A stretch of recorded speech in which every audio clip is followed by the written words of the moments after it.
مسلسل اسرائیل اور امریکہ اور ہندوستان اور برطانیہ کی قید میں ہیں. ان کی خواہش اور ایما پر محسن شہرگ پاکستان اس وقت قید میں ہیں، لیکن عوامی مطالبہ بڑھتا جا رہا ہے.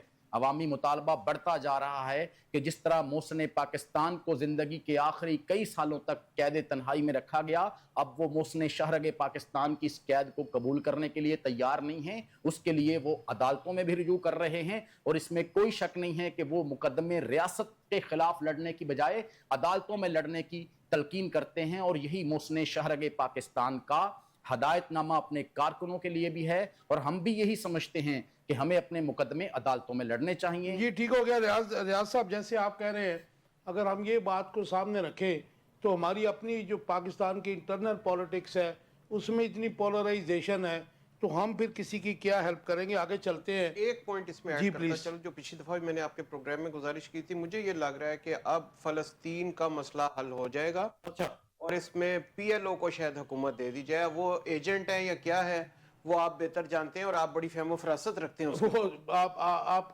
آپ کے کہنے کا کیا مقصد ہے؟ کیا وہ دو باتیں جو بیک ڈور ڈپلومیسی چل رہی ہے وہ یہی ہے، دو ریاستیں، فلسطین کو ایک لمیٹڈ ریاست دی جائے گی، اور اس کے اندر پھر پی ایل او کو وہ ساری اتھارٹی دی جا رہی ہے. وہ نہ حماس کے پاس نہیں دے رہے تاکہ پی ایل او ان کے انڈر کنٹرول ہے، اور پی ایل او کے جتنے بھی وہ سارے ان کے ساتھ ہیں.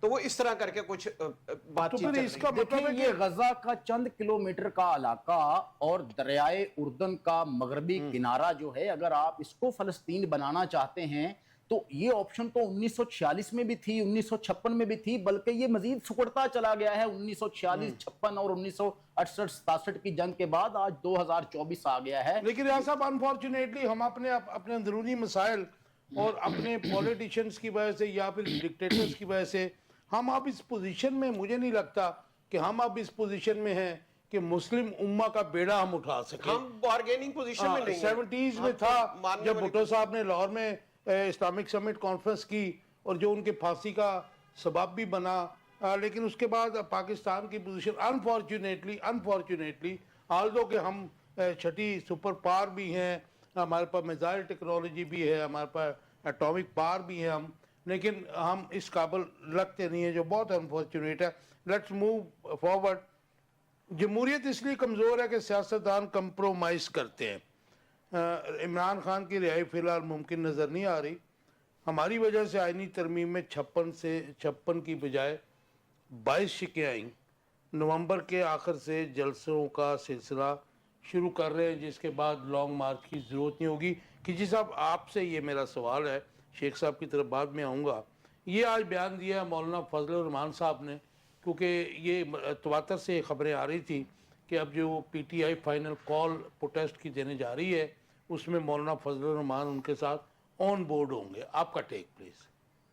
دیکھیے پہلے تو امینڈمنٹس کی بات کرتے ہیں. امینڈمنٹس جو ہے بنیادی طور پر ایک ادارے کو گورنمنٹ کے کنٹرول میں لایا گیا ہے. رائٹ. جو میں سمجھتا ہوں کیونکہ سب سے زیادہ امینڈمنٹس جو ہے وہ جوڈیشل پاورز کے اوپر ہے. اس پہ جوڈیشل کمیشن کی جو فارمیشن کی گئی، پھر آئینی بینچز کی تشکیل، اور پھر ہائی کورٹ کے ججز اور سپریم کورٹ کے ججز اور آئینی بینچز کو کس انداز میں آپریٹ کیا جائے گا، اور جوڈیشل کمیشن کس انداز میں بنائے گا. پھر آپ کے چیف جسٹس آف پاکستان کی جو سلیکشن ہوگی بنیادی طور پر وہ کیا ہوگی. یہ بڑی انفارچونیٹ چیزیں ہیں. یہ بنیادی طور پر میں یہ سمجھتا ہوں کہ انڈیپینڈنٹ جوڈیشری کو ختم کرنے کی ایک سازش کی گئی ہے گورنمنٹ کی طرف سے. اور میں گورنمنٹ بھی نہیں کہتا بلکہ یہ رولنگ ایلیٹ کی طرف سے کوشش کی گئی ہے کہ کبھی بھی کوئی شخص ہمارے خلاف کھڑا نہ ہو سکے. اب آتے ہیں آپ کے پرٹیکولر سوال کی طرف کہ آپ کے پرٹیکولر سوال کے مطابق مولانا فضل الرحمان صاحب کا ٹیک یہ ہے کہ سیاستدان کمپرومائز ہوتے ہیں. اب کمپرومائزنگ پوزیشن کو تو وہ بہتر انداز میں جانتے ہیں، وہ ہمیشہ خود کمپرومائز ہوئے ہیں، کبھی اس پارٹی کے ساتھ کبھی اس پارٹی کے ساتھ. وہ شخص جو کھڑا ہو کے بات کرے گا کہ اس کا ایک پرنسپل سٹینڈ ہوگا جس کے اوپر کھڑا ہوگا، پھر تو ٹھیک ہے. آپ کا کبھی پرنسپل سٹینڈ رہا ہی نہیں ہے. آپ ہمیشہ اپنی رول کرنے کی بات کرتے رہے. کہیں نہ کہیں آپ کو حصہ مل جاتا تھا، آپ چپ ہو جاتے تھے. کل عمران خان کے خلاف تھے، آج عمران خان کے ساتھ ہیں. اس کی وجہ یہ ہے کہ آپ نے جو مانگا ہوگا، آپ جو چاہتے ہوں گے وہ نہیں ہوا ہوگا. تو اس لیے یہ کمپرومائز والی بات کے ساتھ تو میں ایگری کرتا ہوں کہ یہ رولنگ ایلیٹ ہے اور یہ اپنے فائدے کے لیے بات کرتے ہیں. ان کی نظر میں دیکھیے اگر اس 26 امینڈمنٹ کی بات کرتے ہیں تو اس میں مجھے بتائیے کہ عوام کے لیے کیا کیا گیا ہے.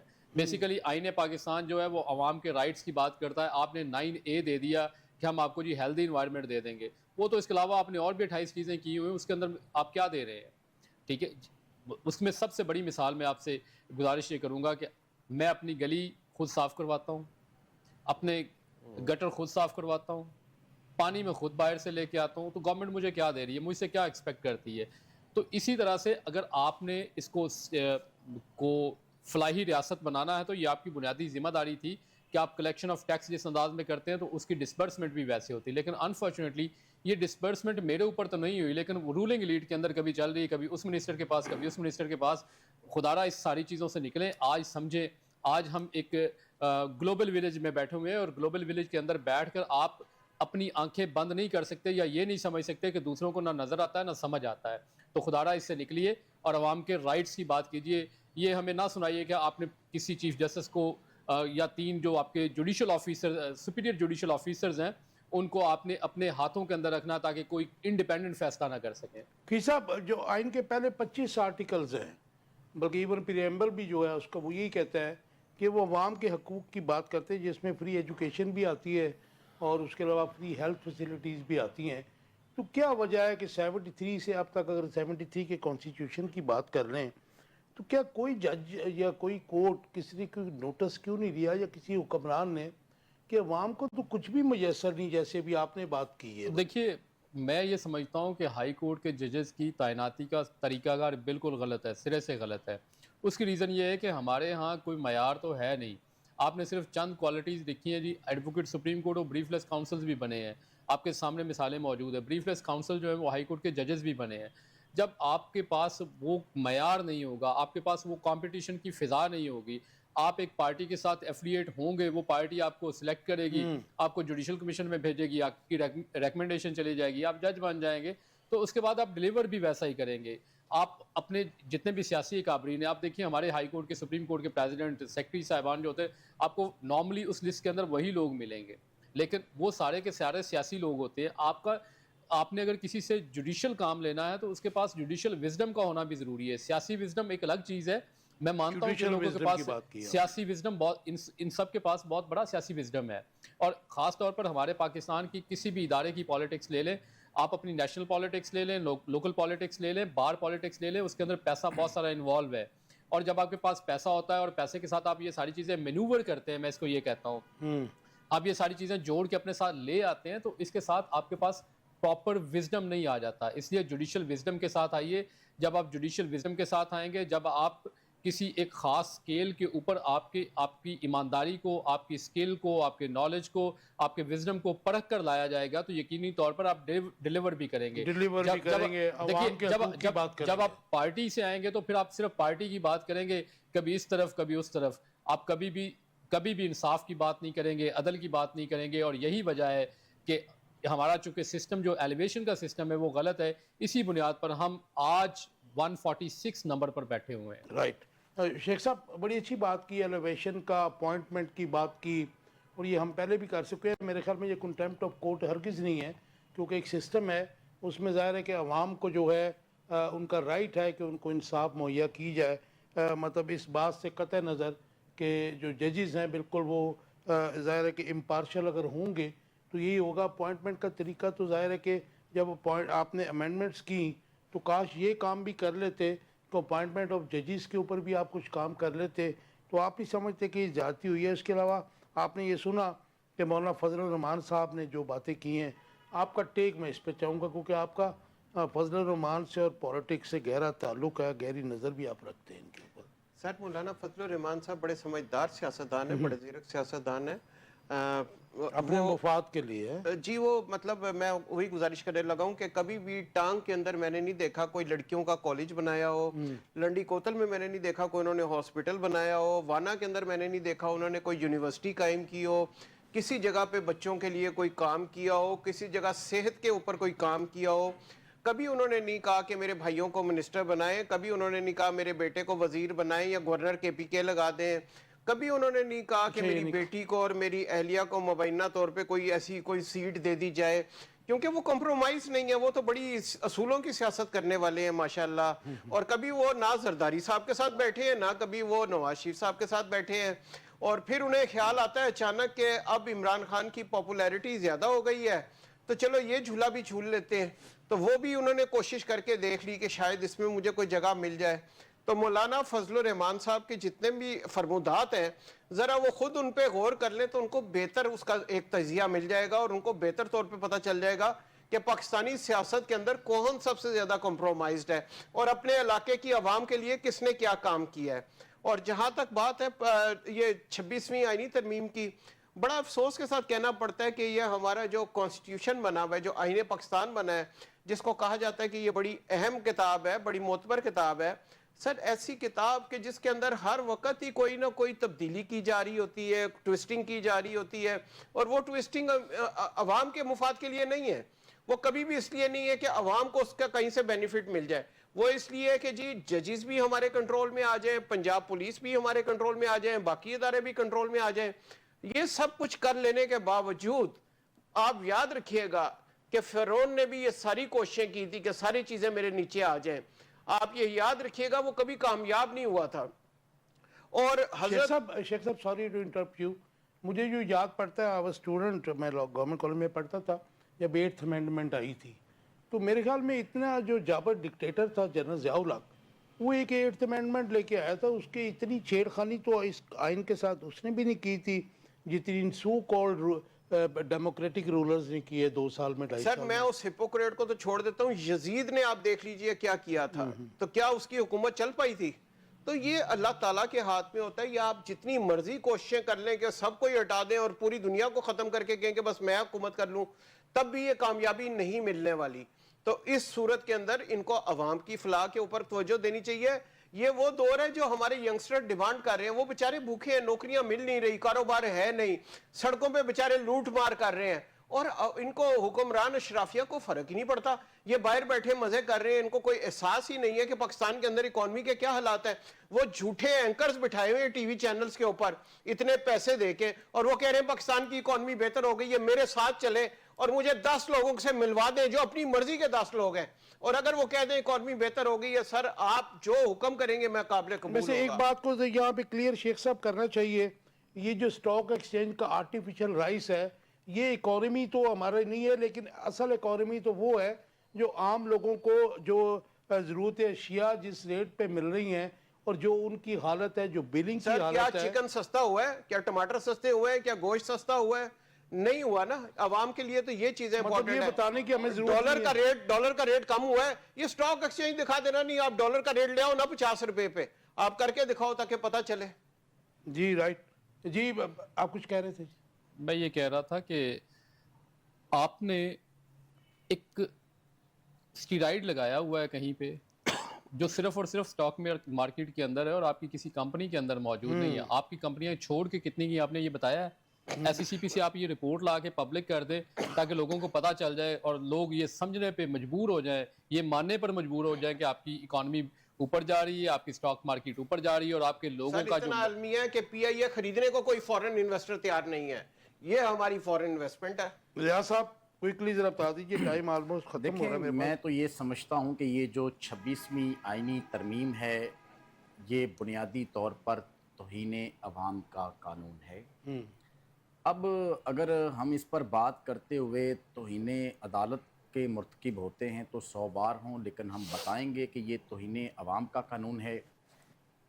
حکمران اشرافیہ, بلکہ انہیں مافیاز کہنا چاہیے, حکمران مافیاز نے بڑے بے رحمانہ انداز کے ساتھ پاکستان کی جمہوریت پر حملہ کیا ہے, پاکستان کی عدلیہ پر حملہ کیا ہے, اور قومی وسائل اور قومی خزانے پر اپنا قبضہ برقرار رکھنے کے لیے یہ ان کی ایک کوشش ہے. 26ویں آئینی ترمیم کو ہم نہیں مانتے, یہ پہلی بات ہے. اب دوسری صورتحال یہ ہے کہ واقعی ملک ترقی کر رہا ہے. آپ لاہور سے ملتان تک کا سفر کیجئے اور آپ کو ہر موڑ کے آگے جو ہے 4-6 پولیس اہلکار ٹریفک والے کھڑے ہوئے نظر آئیں گے. ٹریفک پولیس اہلکار, جو موٹر وے پولیس کہہ لیں آپ انہیں, تو وہ آپ کو روک رہے ہوں گے. جب آپ رکیں گے تو کہیں گے کیمرہ دیکھیے, یہاں آپ نے 40 کی سپیڈ سے گزرنا تھا. آپ یہاں سپیڈ زیادہ تھی تو 5-4 ہزار روپے آپ وہاں دیتے ہیں، پھر 10 کلومیٹر کے بعد اور 5-7 اہلکار کھڑے ہوتے ہیں. یہ لوٹ مار، یہ پاکستان کی معیشت کو بہتر کر رہے ہیں. آپ پاکستان کے کاروباری طبقات کو دیکھیے، آپ پاکستان کے تاجروں کو دیکھیے، پاکستان کی سڑکوں پہ دیکھیے کہ کتنا ظلم ڈھا رہے ہیں کہ انکروچمنٹ کے نام پر یہ لاکھوں لوگوں کو بے روزگار کر رہے ہیں. آپ سڑک کنارے گاڑی کھڑی کیجئے اور آپ کو یوں لگے گا جیسے آپ یورپ میں یا امریکہ میں ہیں. ون لائن آنسر دے دیجئے ہو گئی ہے. اس کا حل کیا ہے؟ اس کا حل دیکھیں یہی ہے کہ عوام کے ووٹ کا احترام کیا جائے، خدمت نفس کی بجائے خدمت انسانیت والی سیاست کو عوام اپنایا کے جائے. مینڈیٹ کو بلڈوز نہ کیا جائے. کچی صاحب میرے پاس 1 منٹ ہے. یہ آئینی بینچ میں کیس بجھوانے کا فیصلہ کیا پریکٹس اینڈ پروسیجر کمیٹی کرے گی؟ نہیں جی، وہ تو واضح طور پر لکھا ہوا ہے آپ کی امینڈمنٹ کے اندر کہ وہ جوڈیشل کمیشن کرے گا، جوڈیشل کمیشن بنائے گا آپ کے تمام آئینی بینچ. اور یہ آئینی بینچ بننے کے بعد کیا سپریم کورٹ کے جج اور آئینی جو بینچ میں ججز ہیں یہ اختلاف ہو سکتا ہے؟ بظاہر یہ نظر بھی آ رہا ہے. تو دیکھیے آپ اگر دیکھیے آئینی بینچ بنائیں گے تو اس کا کسی کو سربراہ بھی بنائیں گے. اب ایک ادارے کے اندر 2 سربراہ ہوں گے تو بنیادی طور پر ٹسل ہی ہے، 2 سربراہ آپس میں لڑیں گے. تو آپ سمجھتے ہیں کہ یہ ججز کو اور سپریم کورٹ کو ملائن کیا گیا؟ یہ ڈیوائیڈ کرنے کی کوشش کی جا رہی ہے، ملائن کرنے کی کوشش کی جا رہی ہے، اور ایک دوسرے کو یہ ایسے تناؤ میں رکھنا چاہتے ہیں کہ وہاں پہ نہ کوئی ڈیلیبریٹ کر سکے، نہ کوئی کنسلٹ کر سکے، اور نہ ہی پراپر ڈیلیورنس کر سکے. یہ نا بنیادی طور پہ نا انہوں نے کیا یہ ہے کہ یہ سپریم کورٹ کو انہوں نے نا سٹیل مل پاکستان اور PIA بنا کے رکھ دیا ہے. اب سپریم کورٹ آف پاکستان کی وہ حیثیت نہیں ہے جو آج سے 1 ماہ پہلے تھی. سپریم کورٹ کو اپنے حقوق واپس لینے کے لیے کردار ادا کرنا ہوگا. لیکن یہاں پہ دیکھیں آرٹیکل 48(4) کے اندر امینڈمنٹ کر دی کہ نہ کوئی اتھارٹی، نہ کوئی ٹرائیبونل اور نہ ہی کوئی عدالت ہمیں چیلنج کر سکتی ہے. ہمارا جو ایکٹ آف پارلیمنٹ ہے وہ ایک مقدس گائے اور اس کو کوئی نہیں چھیڑ سکتا. سر کوئی بھی آئین قرآن سے متصدم ہو ہی نہیں سکتا. دیکھیے وہ آرٹیکل 2 to 7 کا اس میں لکھا ہوا ہے کہ all existing laws of Pakistan shall be brought in conformity with Quran and Sunnah. But یہاں سچویشن ذرا ڈفرینٹ کر دی، انہوں نے اس اتھارٹی کو کرٹیل کرنے کی کوشش کی ہے. اب دیکھیے میں تو یہ سمجھتا ہوں کہ جب چیف جسٹس نامینیٹ کیے گئے تھے تو ان کو اسی وقت بالکل آپ کے آئین کے اندر یہ گنجائش بھی موجود تھی، ان کو انکار کرنا چاہیے تھا. آپ مورالٹی پہ کھڑے ہو، آپ مورالٹی پہ کھڑے ہو. آٹو آ کے کھڑے ہوتے، آٹو چیف جسٹس بنے، auto chief of army staff بنے، تاکہ ملک کے اندر یہ جو چھیڑ چھاڑ اور سینیورٹی کا اصول کو جو بلڈوز کیا اس کی بات کر رہے ہیں.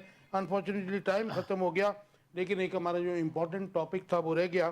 لاہور میں ایئر کوالٹی انڈیکس جو ہے، میں نے اپنے انٹروڈکٹ میں میرے پاس جو رپورٹس تھی وہ تھی کہ 500 کو کراس کیا ہے، لیکن مجھے کریکٹ کیا ہے میری ٹیم نے جو پیچھے بیٹھی ہے. انہوں نے کہا جی اس وقت 1000 سے اوپر بڑھ چکا ہے air quality index which is very harmful for the health of people of Pakistan اور لاہور. تو یہ اس کے تدارک پہ ناکامی پر لاہور ہائی کورٹ نے پنجاب حکومت پر برہم بھی ہوا ہے. لیکن unfortunately there is no government right now in Punjab, کیونکہ چیف منسٹر صاحبہ جو ہے وہ اس وقت جنیوا میں ہے، ان کے ساتھ چیف سیکٹری بھی وہاں پہ ہیں، سینئر وزیر بھی وہاں پر ہیں. اور میں سمجھتا ہوں کہ اس وقت جس پوزیشن کا سامنا پنجاب کو اور KPK میں بھی ہے یہ ظاہر ہے، لیکن جو پوزیشن پنجاب کی ہے اس میں بڑی سالڈ قسم کی گورنمنٹ اور گورنمنٹ پالیسی ضرورت تھی. ہم نے صرف سکول کالج بند کیے، اپنے بچوں کی تعلیم کو افیکٹ کیا، اور اس کے علاوہ کوئی جو ہے اس کے تدارک کے لیے کچھ نہیں ہو رہا. اللہ نگہبان ہو ہمارے اس عوام کا. یہ ظلم تو بہت عرصے سے پھر گزشتہ 76 سال سے ہم سہ رہے ہیں، لیکن اب اس کی انتہا ہوتی نظر آ رہی ہے. جانے کب جاگیں گے پاکستانی. ویورز آپ کے فیڈ بیک کا انتظار رہے گا. اپنا بہت خیال رکھیے گا. اللہ حافظ.